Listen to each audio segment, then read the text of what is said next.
at 6 p.m. And I do not have an agenda in front of me, so are we, With your permission, I'll introduce. How's that? before we do, I'm going to Call have roll. to take roll call because Michelle's not here, so I'll roll call. Councilmember Georges. Here. Councilmember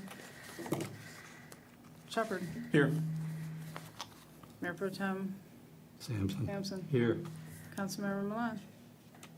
Moffett, you mean? I mean, Moffett, sorry. Present. All right. I will mark that for the record and let them email it to Michelle. All right, then after roll call. Madam Mayor, members of council, I have the pleasure of, well, I don't need to introduce, is to present to you Lauren Travalok, who obviously, if you, and I know that this group certainly and a lot of our citizens have known because of her time spent here in this city as an assistant city attorney along with Mr. Kingsep many moons ago. Lauren is the city attorney for Traverse City. I've worked with Lauren on a very, on the smallest issue actually, here in this very city. The first time I ever represented anybody in front of the city, where I asked this body to not remove the amusement license from Mike Klein, one of the coffee shops that used to be in the city. And I remember at the time, actually, the answer from Lauren was sort of like, well, I know what you're trying to do, but he didn't have a license to begin with. So I think that may be an issue. so that's my point of connection with Lauren. Lauren obviously has a breadth of knowledge on the topic.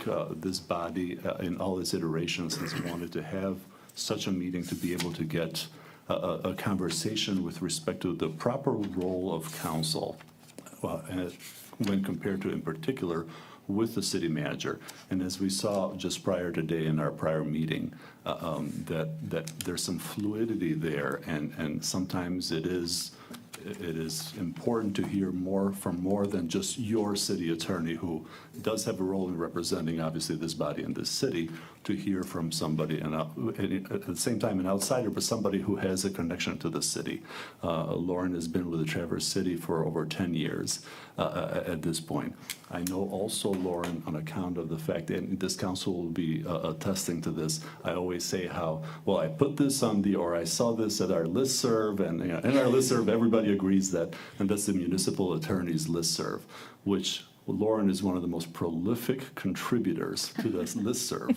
And a lot of times when I tell you about, a certain point of view that I have or that I may have discovered or found out, it stems from a discussion where Lauren is a part of. And I think that's when I considered where to go to find expertise in this particular in this particular topic. That's why I think I didn't go to a second location. I simply stopped with Lauren, and I was fortunate enough to where she agreed for us to do this, and I'm truly happy that she's doing this. She's prepared a little bit, she'll per our conversations, prepared a little bit of a presentation. She'll tell you her thoughts on the matter, but obviously she's open to all your questions. So I thank you, and I present her to you. Thanks, Rennis. Thank you. I'd hope you're not over-promising. Well, I just want to say thank you for coming back. I don't know if you recall, but when you were with the city, I was on Planning Commission over 10 years ago, and you did a remarkable job, and we had the proposal as far as having the baseball stadium. And Oh, the baseball stadium. yeah, so I Thank you. That you soon left after that, and I went on to more out of the frying pan and into the fire. That's so what anyway, I did. And again, I appreciate what you did at that time. So, Thank you. It's my pleasure to be back. I'm very happy to be back. I always loved my time in Clawson, and I like geek out on this stuff, municipal stuff. So this is fun for me. Well, I guess I'll just kind of dive right into, Rennis let me know we've got a mix of people. Some have been around for a while in different roles. Some are new to we say commission in Traverse City, so I've switched my lingo to city council. And so really what we want to talk about tonight is the role of city council versus city manager, and how that relationship is supposed to work together to make the city run. Does that sound like what we want to talk about? So in the state of Michigan, there's several different kinds of forms of government that we can have. We can have a strong mayor type of government, like the city of Detroit, where the mayor is elected, and then the mayor actually is the administrator who's full-time running the city of Detroit, right? There are other forms of government, like a commission form of government, where different council members may be hired. They work more full-time. They may be elected to run different departments of the city, and they work full-time to do that.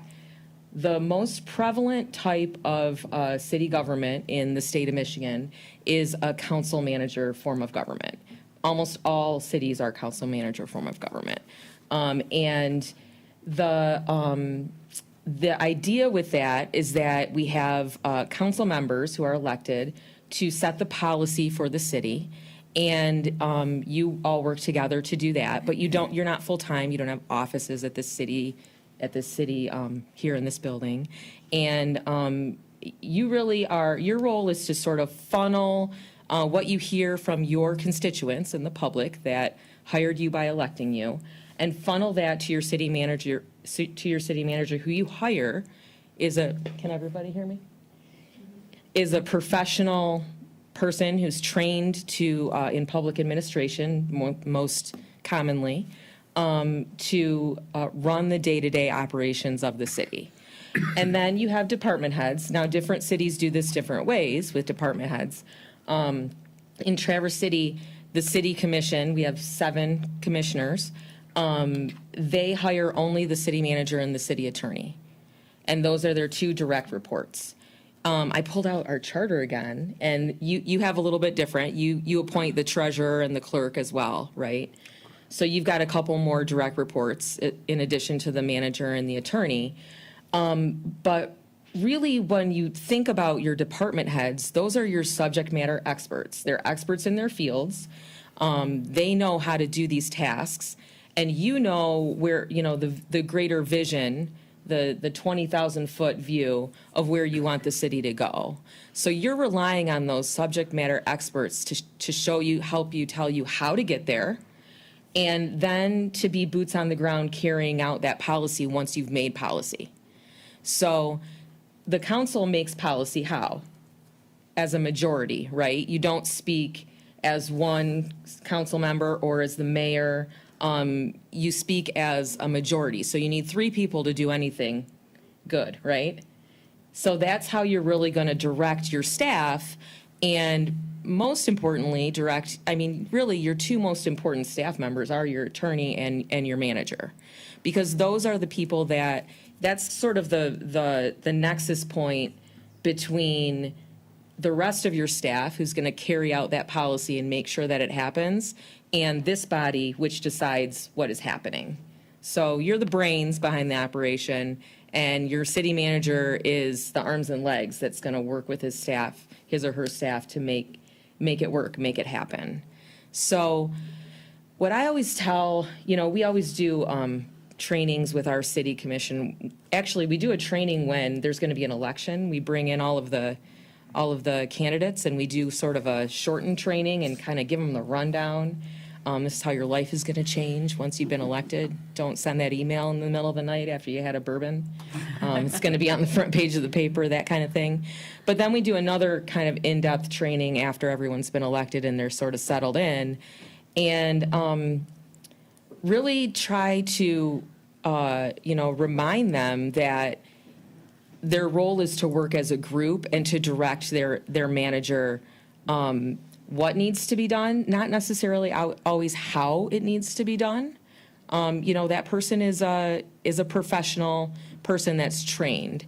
And then, of course, you've got your attorney who's watching over that person and helping them and making sure they're on the right path and not kind of going off course in a legal sense. So, that's sort of like the long and short of it. I read the charter a couple of times the other day again. A lot of, one thing I always really kind of hammer home for my commissioners is you can't direct your city manager's staff. And our charter says that explicitly, and it makes it a misdemeanor, and you can forfeit your office for doing it. So, in other words, if you as a commissioner, you go to your DPS director, who's your city manager's staff person, right, and say, you're doing a really crappy job with the sidewalks. You need to plow those sidewalks in the winter. I don't want to see any ice and snow on those sidewalks, and this is how you need to do it. In Traverse City, you're probably going to forfeit your seat for doing that.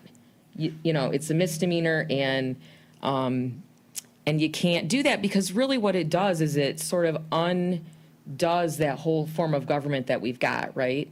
There's a balance there that needs to be maintained because that's the form of government we have. We have a council to set policy, we have a manager to carry it out. Clausen's charter doesn't have that language, but I still think that that's the case. I think that even though it's not a misdemeanor, that would be, a violation of the council manager form of government that we've got in Clausen. Because really what we need is for this body to speak as a group and come to a consensus, which is, a majority of you, which is 3. So not just one person calling the shots and not any one council member running around to staff members. And obviously they're going to ask a bunch of questions, Sure. I'm sure. And I imagine, and some of them will be specific, some will hopefully be the larger topic, which we probably make sense to be.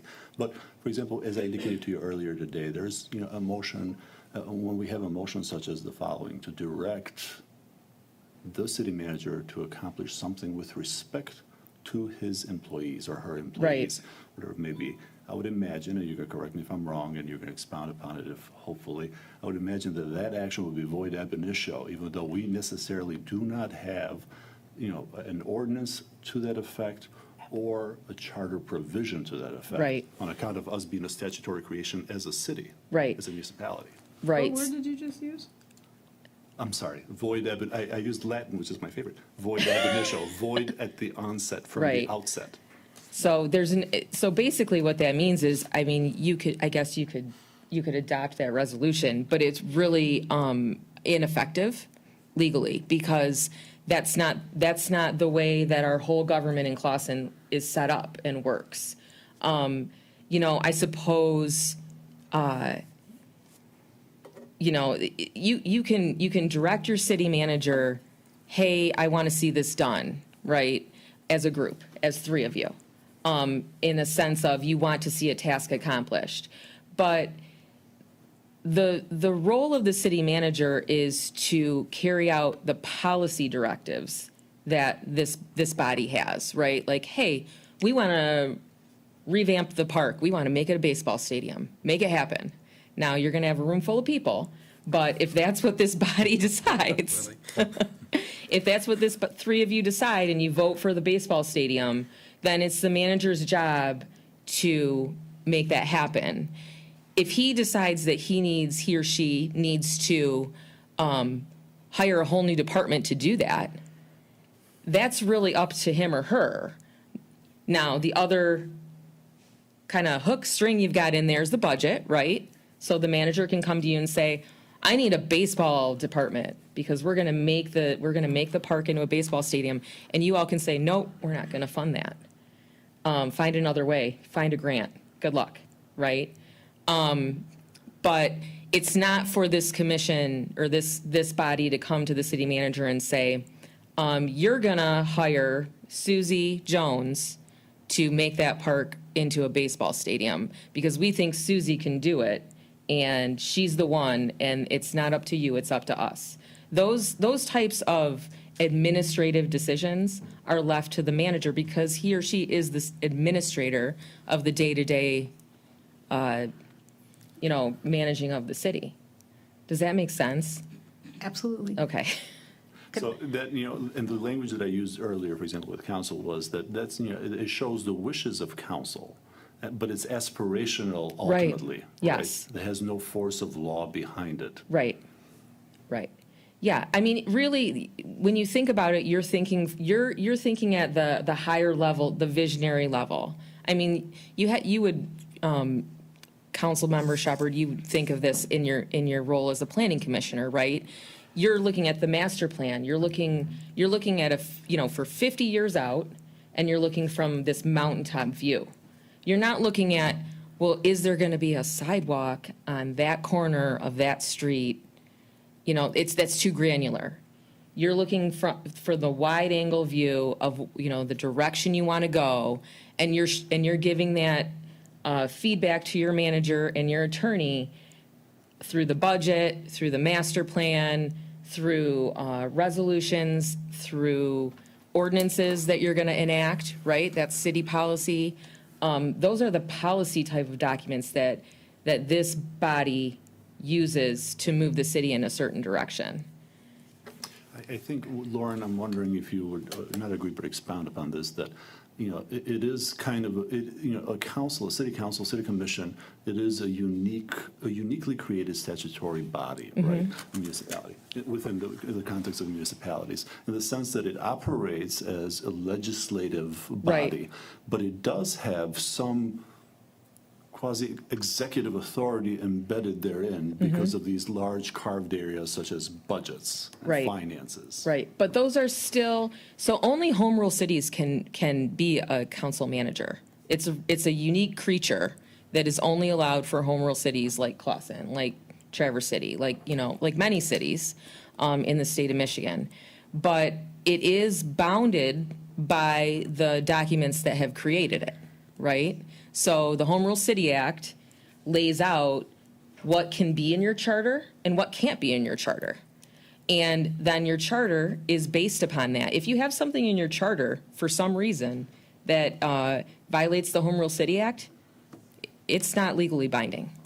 So same idea when you think about all of the obligations that are passed on to the city council through those documents are also parameters, right? So you have to act within the authorities that are granted to you by those documents. And if you step outside of those, then if the question gets called, you may be told by a judge, you did that, but you can't do that legally, and so it's like you didn't do it. And you have to undo it if that's what that means too, which is sometimes uncomfortable. So, yeah, it's really, you have some requirements. You're required to pass a budget. You're required to hire a city manager. If there isn't a city manager, you're required to appoint somebody to be the interim city manager. You have to do it. You can't go on without a city manager. That's part of your structure in those documents that creates the city as a corporate entity. So you have these duties and obligations that are in your charter, in the Home Rule City Act, and you have to go by what's written there. For example, you couldn't just say, well, we're going to get rid of the city manager and we're just going to do it, just the five of us, right? That's not going to fly. You have to stick with what you're created as, because that's the only thing that you are. You're a home rule city, and you're a council manager form of a city. So. I have a question. Yeah. So I heard you talk about the city manager's obligation to fulfill the task with which he has been imparted upon him by the majority of the council. Right. So to the extent that a city manager is fulfilling the things that have been imparted upon him by a majority of the council versus those tasks with which individuals have directed him, in that instance, is the city manager fulfilling his obligations of his job? Right. Yeah, so example, the majority of the city council, passes a resolution and says we're going to do one thing, and then the one or two people that were on the losing end of that resolution come around through the back way and say to the city manager, you better not do that. It can't happen. The city manager is obligated to carry out what the majority says. So this body only speaks as a whole, right? So in Clawson, the mayor doesn't have a veto power. Some cities have that, where the council can all vote on something, and at the 11th hour, the mayor says no, veto. Under home rule? They Yeah. can do that, really? Oh. Yeah. Warren has that, I think. Pretty sure. Yeah. And, you should be glad you don't have it, because it's just a big headache. As Warren shows every day. Yeah, I think it's just a big headache for everyone, including the mayor. Yes. So, so the city manager would be violating his or her duty in that role if he or she were to sort of reject what the majority has spoken and go with what one or two of the others come around and say, no, we're going to do something different. Yep. I think if I may piggyback on Councilmember Moffitt's question, I'm curious about your thoughts on the larger issue with respect to role of city manager and council's ability to hire and fire the city manager and the inherent authority that lies therein to manage the city manager. Right, exactly. I mean, that's really like the nuclear option, right? I mean, you don't hope for that. But if you, so if you kind of take that scenario to its logical conclusion, if you've got three saying one thing and one person comes into the city manager's office the next day and says, no, we're going to do Y instead of X, and he goes ahead and does Y, I mean, I think you might have three people that are going to say, no, I think you're not the city manager anymore, right? That's not, you know, I think that every city manager knows. I had a city manager when I first went to Traverse City that said, you know, every Monday is a job interview. We have meetings on Monday nights. And I'm like, yep, it is. Every Monday is a job interview. Every meeting's a job interview, right, when you're the city manager. But I think in most cities, it's a relatively stable position because everybody understands. And I know we're having a little bump in the road in Clawson right now. We've had a few city managers lately. That happens, and you're not alone. That, you know, there's kind of an ebb and flow to that. So you're never alone as a city council member, because if you look around the state of Michigan, sometimes if you're having a rough one, Google some of the other cities, and everybody's doing the same stuff. Everyone's having the same issues. So, but, you know, usually the city manager, they understand that role. They understand they're working for the majority of the commission or the city council. And everybody has the same goal, right, of good governance. So that, I think that's the baseline that we all work from. You know, I don't think I've known anybody as an elected person or as a staff member or a city manager that's really has a nefarious intent or something. People go into public service because they want to do good things. So, yeah, I think I'm kind of like, No. I'm going down a rabbit hole, The but. more the merrier. I think that's exactly why we got you here. Yeah, but you know, I think that ultimately, yes, if the city manager isn't fulfilling what the majority of the commission or the city council has set as the path, then that's the ultimate control you have over that relationship, is to say, okay, well, I guess we'll find someone else and that's gonna take the course that we set for them. But it's not to go, you know, as single people to the city manager outside of a meeting and say, well, we're gonna do something different. Because you work together as a body. That's the only way. One of the, and I think this happens in every council manager format, there's nothing unique about this body in that sense, but one of the things that happens, and the question that we sort of, you know, field among one another here is that, you know, the idea of bright line rules with respect to roles, proper roles. Mm-hmm. And of course, in my worldview, as I understand it, there are very few of those.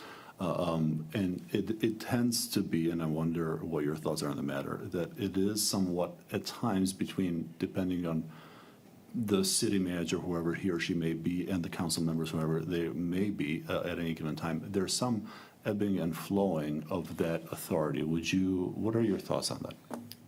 I think that, I mean, it's a conversation. It's always a constant communication with your city manager.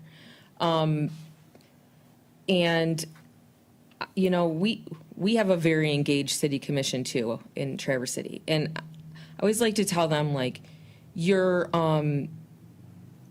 want to always constantly take their temperature and know where everybody's at, right? So if commissioners cycle through my office or the manager's office and say, you know, I thought more about that thing we had on the agenda this week, and this is where I'm sort of at with it. That's one thing. Or if they're coming to the city manager or me or to a department head and saying they want information, you know, I always tell them, you're welcome to come to every department head, to staff members, to the city manager, and ask them for information. Every citizen is, right?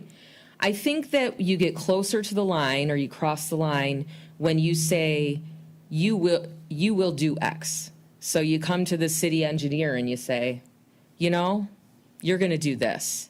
Instead of saying, I need information about this project, what's the difference between doing it this way and doing it that way?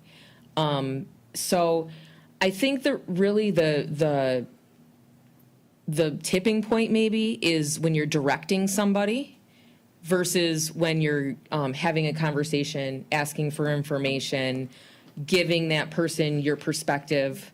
You can come to the city manager and say, I voted this way last week. I changed my mind. How do I get this back on the agenda? Something like that. I think that's well within that sort of like gray area that Rennis is talking about. It's not directing the city manager, I want to do X. It's, hey, I want to look at this again. Can we get it back on the agenda? That's different. That's asking to get it back in front of the whole body, have another conversation with this whole body, because that's the only way you can do it. So yeah, I think that's sort of a rule of thumb. Like, are you directing the person, or are you having a conversation, getting information, asking questions, giving feedback? Giving feedback is different than directing. I think directing is where you're going to maybe trip yourselves up.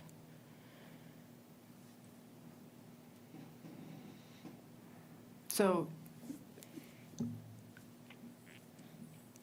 there shouldn't be any prohibition against asking questions. I don't think so. I mean, I think any citizen can come in and ask questions, right? I think you never want to think, okay, I'm going to get a different reaction than a regular Joe citizen coming in because I'm elected. Maybe that's a way to think of it. But obviously, these are your boots on the ground. If you've got questions, I think that's totally appropriate. I think the problem you're going to run into is when you start directing city manager or even city attorney as a single person instead of as a body or a staff person. Really, if you think, code enforcement officer is really going haywire, right? I've heard from my constituents, he's wacky, he's driving people crazy. The appropriate thing to do is not go talk to code enforcement officer. Go to the city manager and raise the concern. That's his staff person, right? He's your staff person, and that's his staff person. So it's going to roll downhill and let him deal with that. And then ultimately, if you've given direction as a body, we want codes to be enforced only by complaint-driven process, right? And you tell the city manager that, and you tell him that for a year, and you still got code enforcement guy going crazy on people, then you have an issue with your city manager, your employee, not following the direction that you've set for him, right? So that's really how that's supposed to work. It's not to kind of jump the circuit and go to the code enforcement officer and say, you need to do X, or go to the city manager and say, you need to fire X, because that's not how that works either. It's his job to counsel the employee. It's his job to, maybe discipline the employee. And, you have to also remember that there are a lot of roles and responsibilities that the city manager has that the council's not necessarily involved in. There's union considerations, there's contractual considerations, there can be a lot that goes into that mix that you kind of have to be sensitive and mindful to. And if you start kind of weaving yourself in between there, it can get the city into a pickle at the end of the day with the union, with, a lot of different things. So that's part of the reason why it's important to have that one point of contact who's then carrying out that policy that this body is directing him or her. Lauren, over the course of time, any body will have, and your comment that you made earlier made perfect sense to me, that people who run for these positions run with the notion of wanting to do some good. Nobody takes hours and hours of their time out of their lives and their families unless they wanted to do something good. No, it's so much work. Exactly. Nobody knows how much work you guys do. Right. And any given time, anybody, I think you will agree, will have experts on varying subject matter. Issues that may arise over the course of a city's, year, where they would know more than perhaps the average employee, or the same, or less, or at least think they know more. I'm wondering if you would talk a little bit about if you've ever had those kinds of conditions take place, and how would you envision an involvement in any way or capacity? Like a citizen who's got extra subject Can I matter ask a question expertise? before you do that? Because I wanted to follow up on one thing she said. Oh, please, So yeah. just Happy to stay return. on that topic and then go Yeah, back. happy to return. So what if when, like, a resident just emails a staff person and tells them they need to do something? It's the city manager's job To direct staff. but I mean, it's the city manager's job to then let that resident know that that's inappropriate. Right. correct? Well, so I think that usually what would happen, or what should happen, is the staff member would maybe forward that to the city manager and say, hey, I got this email. What do you think? Should I address this? How should I address this? Do we need to talk about it? And let the manager know. I mean, unless it's like if it's something that rises to that level, yeah. I mean, if it's, hey, there's a trip hazard somewhere, obviously that's something that it's somebody's job description, so that's going to go get taken care of. But if it's like a real issue, it should be a conversation between the city manager and that employee. And then the city manager ought to know where you all are at with that, if it's a big issue, right? And if he doesn't, he or she doesn't, then he or she would bring it to you and say, this has come to my attention, and I'm looking for direction from this board. If it's something that you've already set policy on, then he or she should just follow the policy. But really, if it's something that an employee has a question about and doesn't know how to address or act on, it should get bumped up to, well, their supervisor, then the city manager, and then to you, if that's where it's at. That's sort of the chain of command. But, so no, residents should not be, and if they do, the staff's job is to just run it Yeah, through the city manager. I think it's pretty normal for residents to shoot people an email. I mean, that happens to our staff all the time, and And tell them to come and hang signs and to take actual action, that's normal? yes. Yeah, I mean, I think we've got really concerned residents that pay attention, and they're very active. I think that's For similar. events. Mm-hmm. So they would call up any staff in the city and say, I send your people to hang these banners for Yes. my event. I think so. I That's think we. appropriate? You're saying that's Well, appropriate? no, I don't. I think that it's. I don't think it's necessarily appropriate. I think it's probably normal for. I mean, Traverse City is about the same size as Clawson. People know each other. People know. If I got a zoning thing, I'm going to call up Dave Weston. He's the zoning administrator, and I'm going to say, "Hey, Dave, what do you think about this?" Yeah, Or that makes sense. That's you what know, do you think about? I know people call my DPS director regularly on his cell phone because they know him, and they say, That's- "Hey, go move. There's construction over there. It's blocking the sidewalk. Go move their bollards." And then if he knows that's something that it's not right for him to be doing, there's a reason those are there, we got to leave them, then he should just tell him that. If it's a question he doesn't know how he should address it, then he should ask the city manager. But I mean, you can't stop the public calling, right? That, I guess it would be a really much easier job if you could. But you can't. I mean, people are going to call. That's why local government is so great, right? Because it's the closest to people's lives. It's the things that are really affecting people on their day-to-day lives, and where you can really make a difference in people's lives is like here. People think it's in Washington, and it's not. It's here. So I think it's normal that residents and citizens call up and say, hey, please do X or please do Y. It doesn't mean that it's right for the employee to do it. The employee should know what to do next if that's what So in that happens. specific example, as far as setting a policy, as far as what the employee should do, is that the purview of the city manager, or is that something that we can say that that's probably the course of action in those situations should go to? Right. Who should be setting that? I think it depends. So in Traverse City, probably it's going to get boring hearing about Traverse City. we have a park and public land use policy that's like 30 pages long for public events, for Cherry Festival, for Film Festival, for like all these hundreds of events we have in our pocket parks and everywhere, right? And so the city commission adopted that policy. And it's very detailed, and it tells basically what needs to happen when someone calls up and says, I want to have an event in X park, and I want to put up signs in a tent, and the commission set the policy. So now the city, clerk gets the permit application, and they know what to do. But it came from the city commission.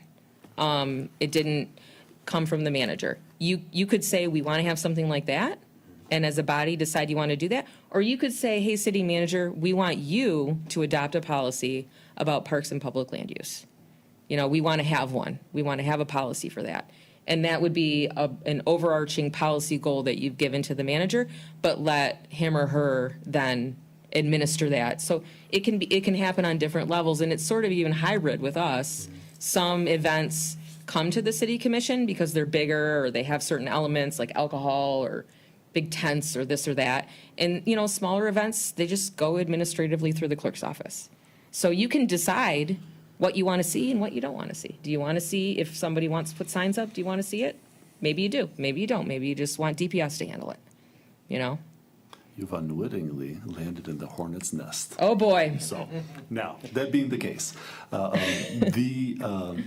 over the course of last year, this body started talking, perhaps even longer, started talking about reviewing and revamping all the policies. Okay. And a conversation was had with the city manager about that, and the policies, all the policies of the city came to this body for review. Mm-hmm. And there was some conversation that went on. As you can imagine, we were talking about all the policies of the city. So personnel policies, everything. Everything. Okay. Under the sun. And as you can imagine, there's things there appropriately within the city manager's purview. Right. They're entirely personnel. Yes. And others that come closer to, to the purview of this body. Right. Going forward. So I'm wondering, how has Traverse City had any such total review of its policies, or how do you handle, if any? No. The city manager has his book of administrative policies, which is more or less personnel stuff. The stuff that the city commission is not involved in and shouldn't be involved in and is not their purview. So that's a separate book. I think your word, so that I hear it, you said it was personnel? It's largely personnel. Okay. Yep. There may be. Kind of like when we said, take this long list and categorize out Yeah. stuff that we don't need to, instead Right. of putting it all in front of Yep. us, and then put in front of Yeah. us what we need to, what's our. Or maybe even things that you're authorized to and that you're not authorized Right. to. I think that might be a good way to look at it, and Parcel. Rennis can help you with Yeah. that. Because that is his purview. Yep. So, yeah, I mean, if you look at, But then if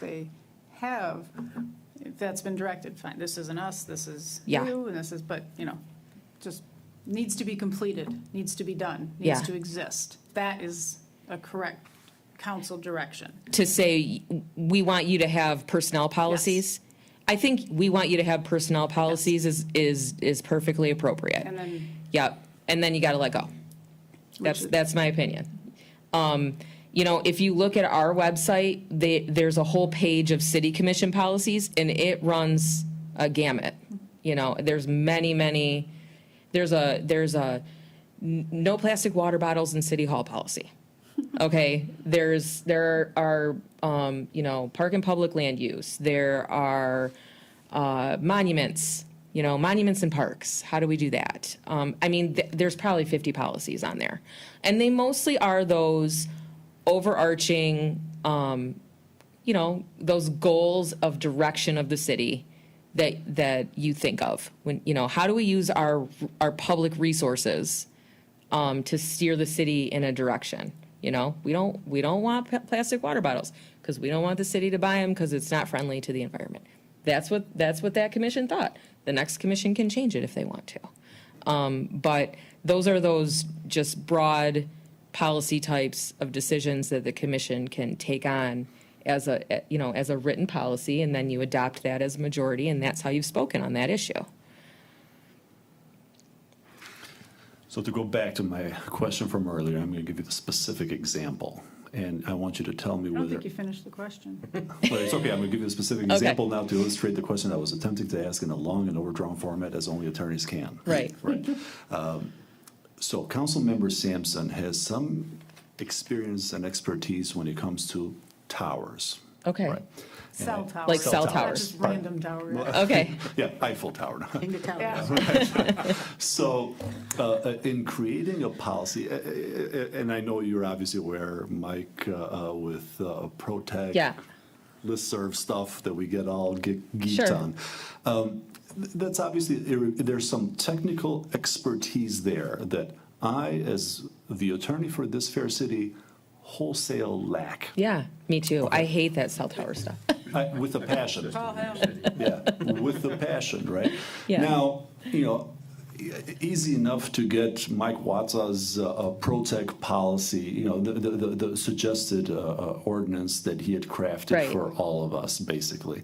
But now applying it to this particular, city, I personally I needed some assistance. help, I right. need help. And I had Councilmember Sampson that had that kind of expertise. Right. I submitted that policy to him. He reviewed it for me and gave me pointers. Sure. Those pointers I incorporated and I brought back to council as a whole. And we have this, one of the. But you forgot the great ending of that. It was in a magazine for being something that the cell people should now be, in a trade magazine, they should be fearing Oh, for how good it was. can I get that policy? Yes, you can. Nothing we don't sell for a reasonable price. I'm just kidding. Yeah. So, I you like that fair city? Yeah, right.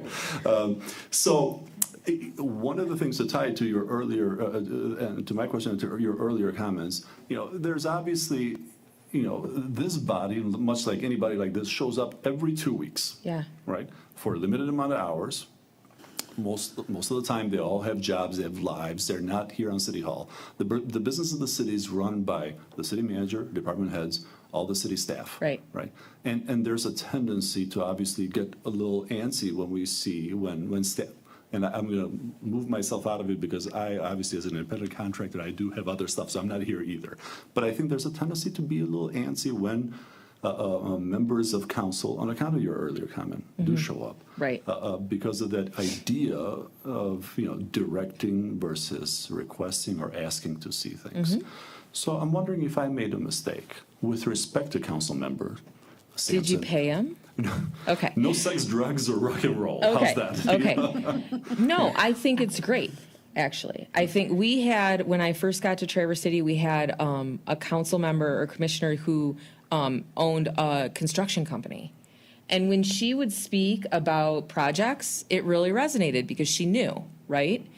I think it's perfectly fine. It's, otherwise you'd probably be paying an expert or Mike Watsa to help you. I'm sure you disclosed that that's what went on and you brought it to the whole council. And then ultimately, it's not Councilperson Sampson that is adopting the policy. This whole body could have taken a look at his notes and said, well, we know you're an expert, but we think we know better and we don't like it. And we're going to change this language in the policy, right? So at the end of the day, a majority of the council is in charge. And if it's not what Councilperson Sampson suggested, then so be it, right? But I think that it's great. All bodies have these types of expertise on their board. We've had lawyers, we've had HR people, we've had all types of different professions, and that's part of the reason that people elect you, right? Because they know that what you bring to the council is your different perspectives and your different knowledge and things like that. So no, I think it's fine. I think the main thing is you want to just make sure everybody knows, you disclose, and make sure everybody has the same information when they're voting on it. And then the entire council has that prerogative of take it or leave it, or change it, or approve it or don't. And it's this whole body. Can I ask a clarifying question to what Mr. Newshine was saying? It seems to me that what differentiates that scenario from potentially other scenarios was that the expertise was solicited versus someone saying, this is my area of expertise and I know, and therefore you should do X. It seems to me that that's the difference in this scenario. Is that true? I think that's one difference, and I think another difference is, maybe it happens without that step, right? And then the policy comes to this whole body, and the person that has expertise raises their hand and says, I have expertise, I disagree, I don't, I think this should be changed or that should be changed. Then you're having that discussion in a public meeting, and the public is able to watch you have that. And then, like I said, this body has the opportunity to say, oh my gosh, we didn't know you had that expertise, or, whatever, and take it or leave it. So that's sort of the core of it, is that in an open meeting, there's this opportunity for the whole body sitting together to take it or leave it, and then three of you can say yes or no, and then you move forward with that. Thank you. Yeah.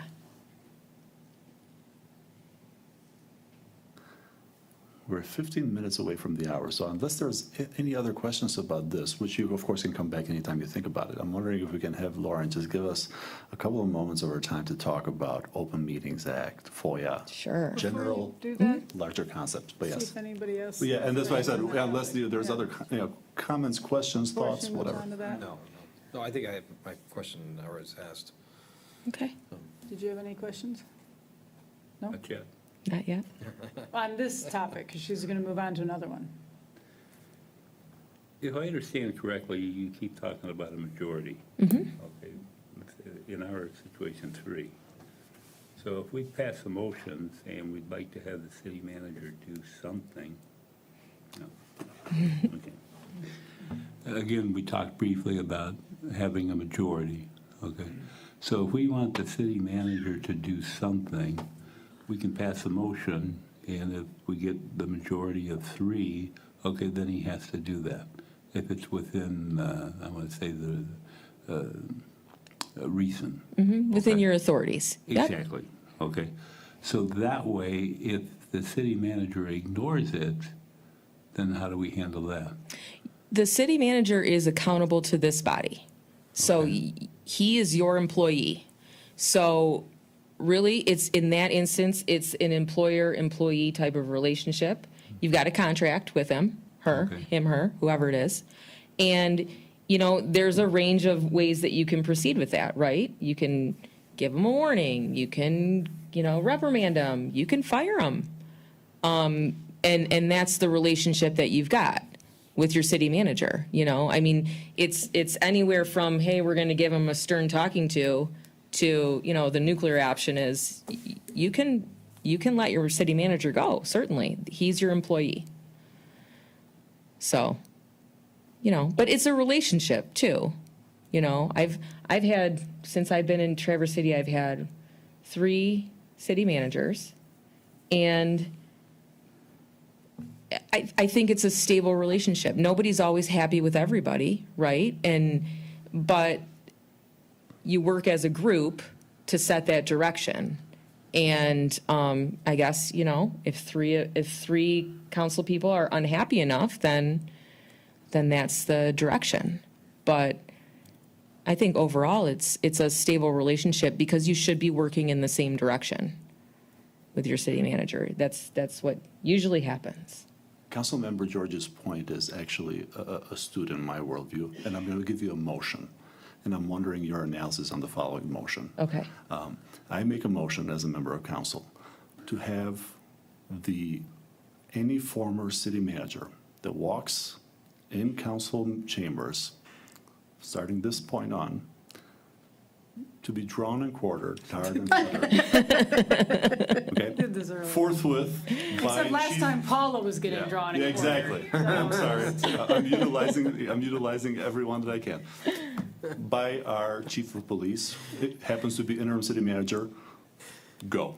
3 votes for, 2 against, city attorney wailing in the winds. Yeah, the city attorney is going to jump up and flail around and say, you don't have the authority to do that. Of course, I'm guessing that we generally don't have the authority, nobody has, that's illegal. That's illegal, but also. But statutory authority. Exactly. So it's no different than other statutory authority. It's just a very, outlandish example It's an of. outlandish example to illustrate the larger point. I mean, Right, exactly. Yeah, So, when we think about statutory authority, and, like, it sounds like, I don't know, fancy language that you and I utilize all day, but there's an actual practical impact, right? Right. There's no law or action that, correct me if I'm wrong, this body can take that is in violation of statutory authority. Right. Or any statute of the state. right, it would be void, it would be ineffective, it just wouldn't exist. You can say all day long, I'm the Queen of England, I'm the Queen, I'm the Queen, I'm the Queen,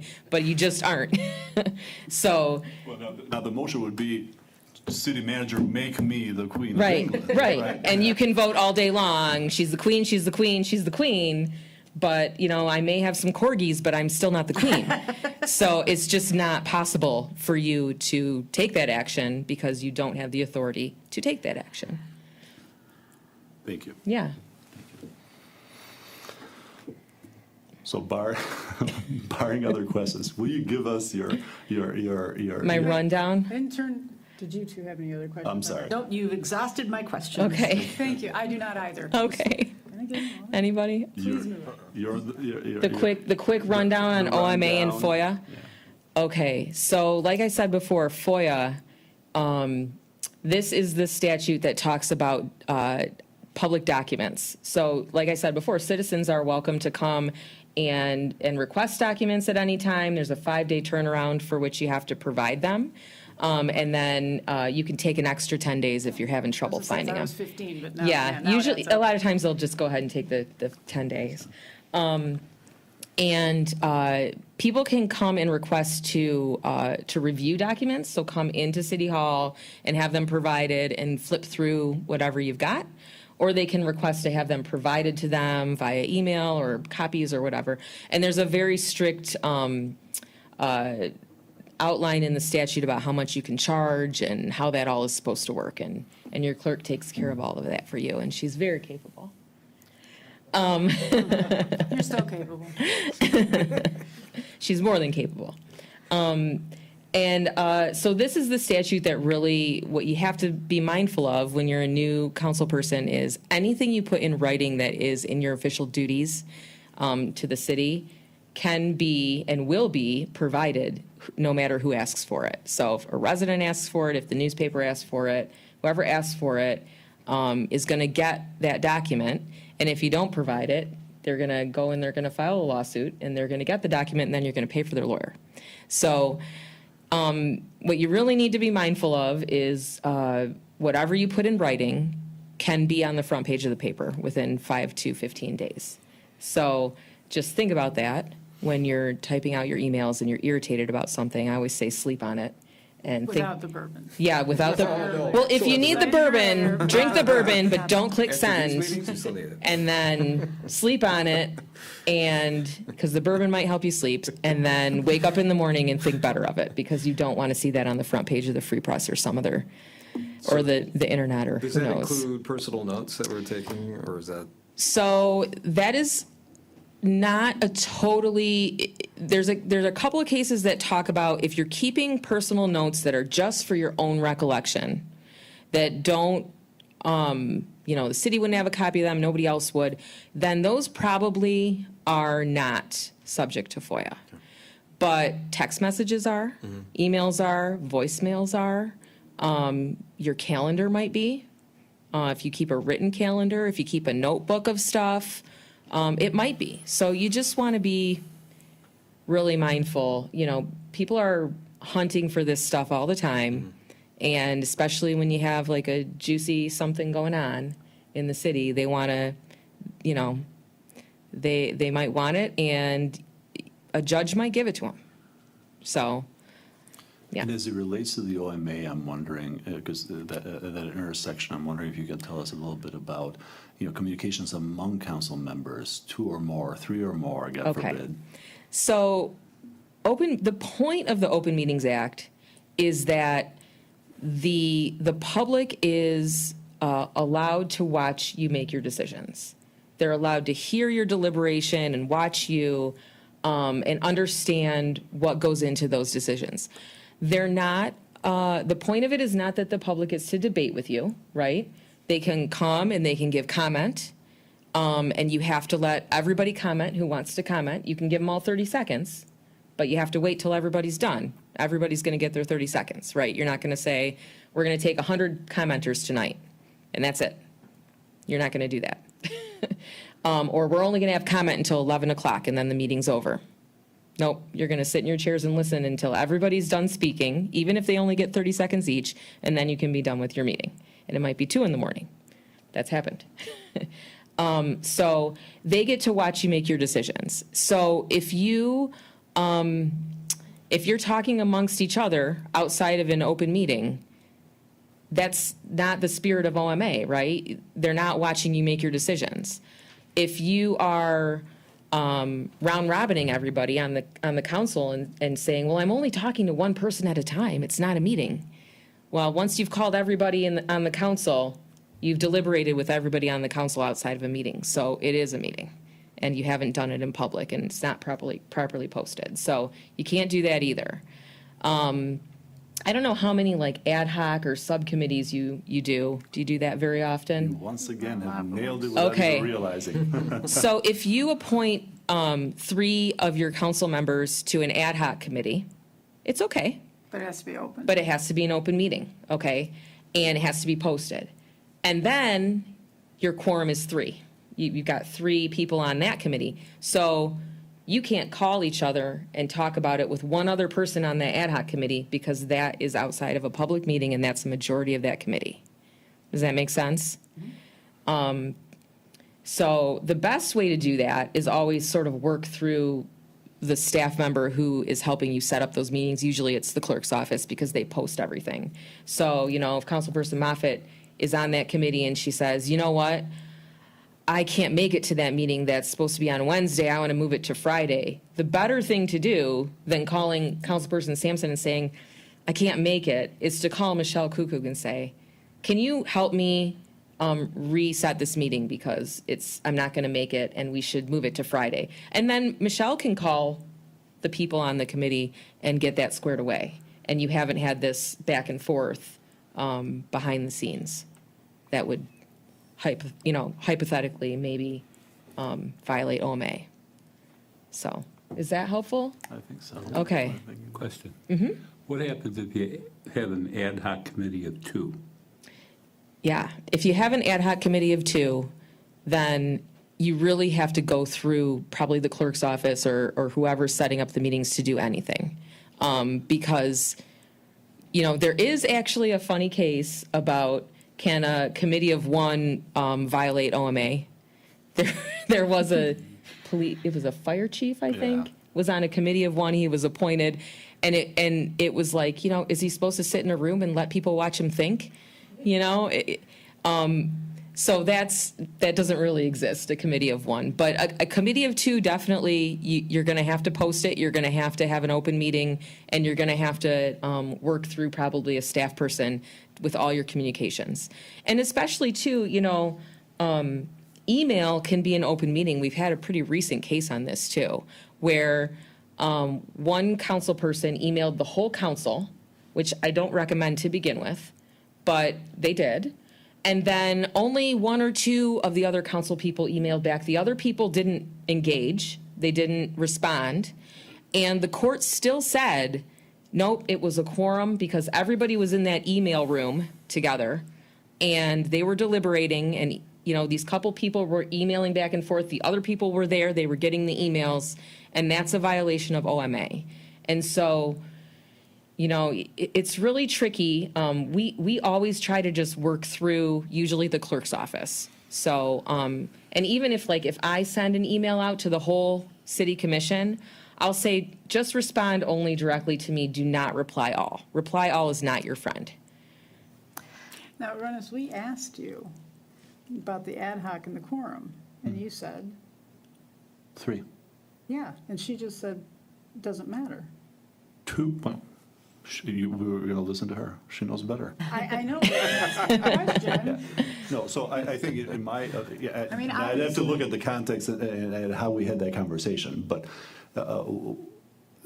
I am familiar with the firefighter. Yeah, the quorum of one. Okay. Yeah. But when it comes to, because what we have is 2+ member, and that's why we're talking, 2+ member of staff. Staff, yeah. Okay? And that's why when we were talking with George, part of the conversation that we had was, Councilmember George, pardon me. Part of the Workshop. conversation that we had was with respect to, we're going to, we needed video. That's why we need video. That's why we needed to have it present.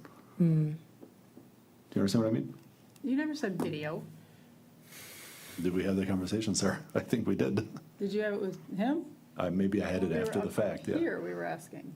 Oh, I don't recall. Then my apologies. We're talking about the Audit Committee Yeah, Yeah.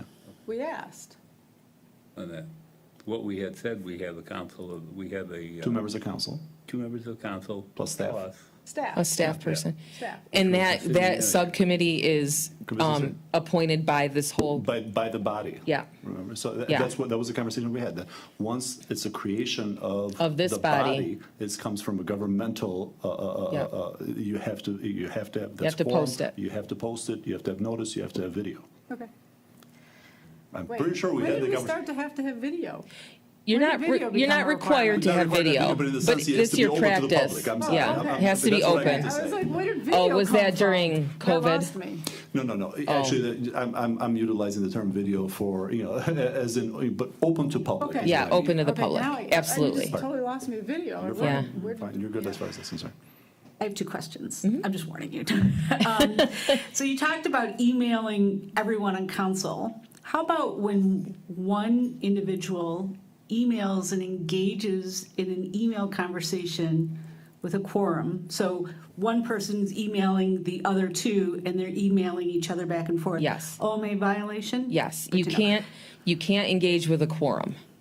That is automatically, if a quorum is deliberating, that's the trigger, okay? Then you need to have a posted open meeting, open to the public and posted properly. And then So- my 2-part, could you please talk to us about texting during an open meeting? We have an issue with that. Yeah.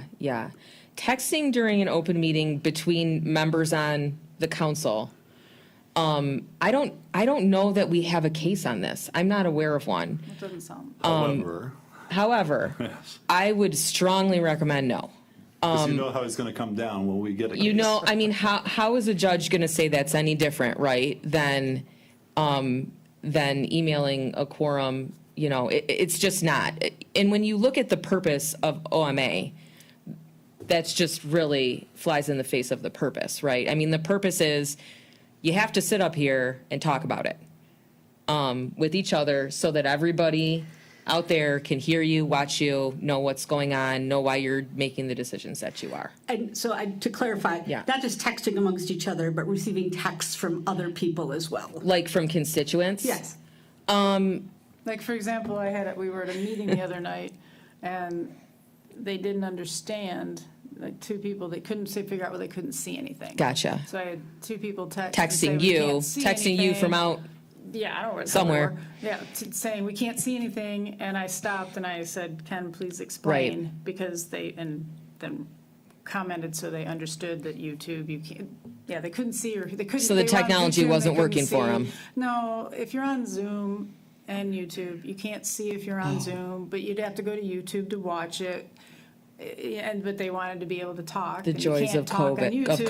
COVID. Right. So anyway, they didn't understand that because they had called into Zoom, they Right. thought they could see it through Zoom like they used to be able to, but we had switched to YouTube. YouTube. Gotcha. So I asked Ken to clarify that publicly so people understood. Right. Like So, that, like yeah, that. so That's an OMA example. applies to the public body, that's you. If you're getting texts or emails from people that are not on this board, it doesn't fall under OMA. So if you're getting an email during the meeting from, your constituents saying one thing or the other, it doesn't count towards the quorum. It's not an OMA violation. I would recommend if you're having something like that and you're reacting to it during the meeting, that you say it. Say, you know what? I just got this email as I'm sitting here from X, and They can't see. it makes me think, this about this topic, and now I'm going to vote that way. I mean, that, the public gives you their input, and that's okay. But it's not an OMA violation for them to give you that input during the meeting, because they're not a part of the public body. Andrew, was my example right? What you were, Well, or, just other texts, I've seen people, texting, and there has been other comments, oh, so-and-so just said that blah, blah, blah during the meeting, kind of thing. Yeah. Unless oh, there are are you any at other 5 questions, I minutes? have. Are you about to cut us No, off? 'Cause- no, I'm not actually, because I have a question, that's the last Oh, one I wait, have. you're gonna ask it, and then you'll cut everybody else. And then everybody else can be done. I'll stay. Yeah, so here's the, obviously, as attorneys, we have among, obviously, under rules of professional responsibility, but we have appearance of impropriety. Right. I represent other communities. This is not something that I've seen in this community. So I don't want to make it sound as if this body's the problem. But in other communities, we'll hear, I have heard, we'll hear information such as 3 members of council, beers at The meeting local after the gin joints. meeting. The meeting after the meeting, okay? Yeah. Now, and the reason I mentioned appearance of impropriety for us, because that obviously applies to public officials as well. So I was wondering about your thoughts on that. Sure. I don't recommend the meeting after the meeting. And, first of all, I think that you could end up with an OMA lawsuit, and then you're in a situation where you're gonna come to the judge and you're gonna say, well, we were talking about a garden party. We weren't talking about any city business, right? And if that's true, that's fine. Then that's not a violation of OMA to talk about a garden party. It's a violation to talk about city business. But how is that going to play out, right? How's that going to look? Are you really going to be able to convince the judge of that? Maybe, but then the next question is, are you really going to be able to convince your constituents that that's what you were doing? And not as a scare tactic, but could you Yeah. explain over the course of a lawsuit for those, of us who haven't been in a lawsuit before, how does, when you start receiving deposition notices, requests for interrogatories, Yeah. things of that nature, how do those play out for members of bodies such as this one? It's not fun. I'm doing that right now with a couple of different things. And I have outside counsel help on some of my litigation right now, and he told me basically that he gave 2 examples about what litigation is like for people that he tells them that have never had litigation. It's like war. You have long periods of boredom, and then you have short intermittent bursts of terror. And it's also your lawyer's like your oncologist, right? Like, you don't Glad like you to. didn't say proctologist. Yeah, right. You don't like going to see them, but you have to. And when you get a deposition notice from the other party and they want to sit you down and grill you they get 7 hours of your time whenever they want it. And when your oncologist calls you and tells you you're going to come see me on X day for 7 hours and get grilled, you're showing up. Doesn't matter if it's your daughter's birthday. Doesn't matter any of that. I mean, it's not fun. If you get a list of questions and interrogatories probing into your personal life and what were you doing with those 3 other council members, were you talking about city business? You got 21 days to answer those, and you have to answer them. It's not fun. It's really, I mean, as an attorney, it's probably my least favorite part of being an attorney, litigation. And it's 7 hours under oath, if you imagine, questions unlimited necessarily. Right. On any and all topics, and the only time we, the attorneys representing the body, can cut them off is when we know for a fact, beyond all reasonable Speculation, doubt, right. beyond speculation, that it's an improper question. Right, Those are few which and far is between. very few and far between. So really, you're going to be you're in the hot seat, sitting there at the mercy of unfriendly. Well, I mean, maybe they're polite, but they're not on your side, and they're trying to make you look stupid and say things that are uncomfortable or that you don't want to reveal, maybe. And you have to tell the truth. It's really, really not fun. I guess that's what I can say.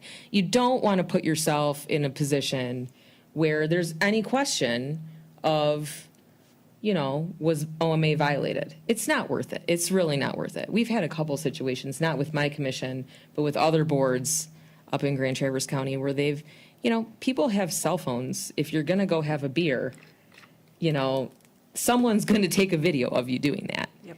And it's going to be in the news, and it's going to, and that's uncomfortable enough and traumatic enough, truly. And then if you get a lawsuit on top of that, it's going to be salt in the wound. It's really going to be bad. So, if you're thinking you need to have a beer, go home and have a beer with your cat. You'll save yourself a world of hurt. Now I'm And just thinking animal abuse because I'm feeding my cat beer. oh, well, give your cat a kitty treat and have your beer and go to bed. Yeah. Where's that bourbon? Yeah, the bourbon, whatever does it for you. Yeah. I've run out of questions. Okay. So if anybody else has anything, now's the time. Otherwise, I want to thank Lauren. Thank you so much. This was We didn't give him the tremendous. time. No, I Oh, just, sorry. I know we've gone through some, I appreciate the explanation for you. We've gone through this on planning just not that long ago when you're reiterating certain things that, those things that you just said are scary. And have to be, but at the same time, there's other things that, being in the corporate world, that we're communicating with customers and competitors and things like that, knowing that those can also be pulled out. So it crosses both the public and the private domain. Yeah. I don't want to be overly dramatic, but I also want to help you save yourself that Yep. heartburn. Anything, George? No? No. Oh, boy. Besides falling? No? That's how I get out of this. And disability. No, I just want to quickly go back to the ad hoc, where we have set up an ad hoc committee up to actually was with the city manager, and if he couldn't attend, then was the finance manager. Now, what do we have to do there? We have to keep the notes? We have to record what happened? You have to keep minutes. You have to Okay. post the meeting, and it's open to the public. You have to have a public comment period during the meeting, Okay. and let people speak. If I know anything about budget-type ad hoc committees, nobody will show up and nobody will speak. And then you have to have minutes, and I'm sure the city clerk will help you make sure that you've got the appropriate minutes.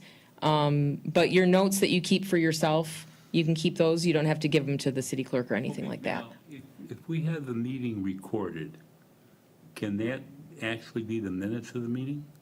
No, you have to have written, you have to No, have you have to written have meeting the written. minutes. Okay. Yep, The clerk would do that. yeah.